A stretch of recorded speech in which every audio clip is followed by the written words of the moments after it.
এখন আমরা আছি রংপুরের অন্যতম লিজেন্ডারি এরিয়া সেনপাড়ার মাঝে। আর লিজেন্ডারি বলার একটা কারণ হচ্ছে যে পাশেই রয়েছে হোসেন মোহাম্মদ এরশাদ সাহেবের বাসা, সাবেক প্রেসিডেন্ট। তো এখন আমরা আছি হলো রংপুর সেনপাড়ার জামি মসজিদের পাশেই। এটার জামি মসজিদ। আর আমরা এগুলোই দেখতে পাবো যে রংপুরের অন্যতম বিখ্যাত school collector school and college. তো এটা রংপুরের অন্যতম বড় স্কুল আর কি। অনেক ভালো স্টুডেন্টরা এখান থেকেই বের হয়। আর এই পাশে রয়েছে হলো ডান সাইড দিয়ে আপনার স্টেশন রোড। আর এখন আমরা আছি হলো সমাজ কল্যাণ স্কুল অ্যান্ড কলেজ, হ্যাঁ স্কুলের সাথে মহাবিদ্যালয় আর কি। তো এখানকার যে লিচু গাছটা আছে সেটা অনেক বড় লিচু গাছ, অনেক পুরাতন লিচু গাছ। তার মানে এই স্কুলটাও অনেক পুরাতন। তো আর এই যে এরিয়াটা আছে এটা সম্পূর্ণ একটা ব্যবসায়িক এরিয়া।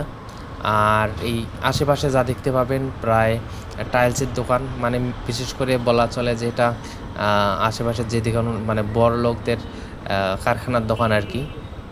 কারখানা মানে এখানে প্রচুর পরিমাণে আর কি টাইলস পাওয়া যায়। তারপরে আপনার যাদের টাইলস দরকার আছে আশেপাশে এখানে আসতে পারেন সেনপাড়ার মাঝে। আর এখানে অনেক রকমের দোকানপাট আছে। আমরা যেদিকে যাচ্ছি সেটা মূলত একটা বিশেষ একটা জায়গা, এই কারণে যে কম দামের মধ্যে আপনি অনেক জিনিসপত্র কিনতে পাবেন। যেমন মনে করেন যে আমরা এখন যাচ্ছি হলো হাড়িপট্টির দিকে। এই যে আমরা হাড়িপট্টি রোডে চলে আসি, সামনে হচ্ছে সুপার মার্কেট। তো সুপার মার্কেট রংপুর শহরের সবাই চেনে। তো এই সোজা হলো সুপার মার্কেট। আর আমরা ডান সাইডে চলে যাচ্ছি হাড়িপট্টির দিকে। আর সামনেই দেখতে পাবো যে ভাষা চত্বর। তো সামনেই ভাষা চত্বর। আর ডান পাশে বাম পাশে আপনারা এখানে অনেক মানে নিত্য প্রয়োজনীয় যা যে জিনিস দরকার এখানে সব পেয়ে যাবেন। আর বামে হচ্ছে হলো গুদরিপট্টি, মানে ব্যবসা। একটু আগে বললাম যে নিত্য প্রয়োজনীয় জিনিস কম দামের মধ্যে পাওয়া যাবেন, সেটা হচ্ছে এই গুদরিপট্টিতে। তো এই গুদরিপট্টিতে মনে করেন যে এমন কোনো জিনিস নাই, একেবারে অলংকার থেকে শুরু করে আপনার ঘরের একটা হলো ঝাড়ু পর্যন্ত সব এখানে কিনতে পারবেন। আর এখানে ভাষা চত্বর পেরিয়ে আমরা সবাই এগিয়ে যাচ্ছি।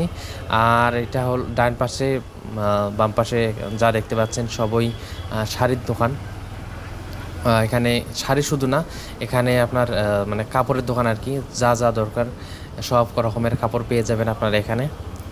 আর আমরা এখন আছি হলো পায়রা চত্বরের দিকে। পায়রা চত্বর বলতে ডাইন সাইডে হলো আপনার জাজ কোম্পানি মোড়। তো পায়রা চত্বরে এখন আমরা আছি। এই পায়রা চত্বরের এই রাস্তাটা মানে এত পরিমাণ জ্যাম থাকে কল্পনাহীন। মনে করেন যে কেউ যদি আত্মার প্রায়শ্চিত্ত করে যান, আপনারা একটু কৃপা করে সন্ধ্যার পরে আসবেন।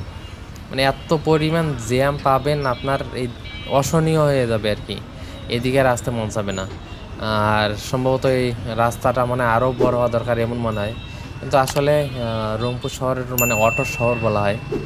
এখানে এত পরিমাণ অটো যে কল্পনাহীন। তো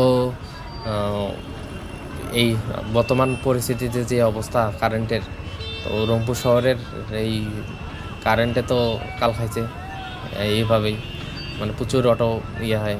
আর রংপুর শহরে প্রচুর কারেন্ট যাচ্ছে। তো আমরা এখন আছি হলো পায়রা চত্বরে। তো ভিডিওটি কেমন লাগলো কমেন্টে জানাবেন। রংপুর শহরের কোথায় ঘুরে দেখতেছেন সেটাও জানাতে পারেন। চ্যানেলটি সাবস্ক্রাইব করবেন, পেজ থেকে দেখলে ফলো দিয়ে রাখবেন। ভালো থাকবেন, সকলকে অসংখ্য ধন্যবাদ।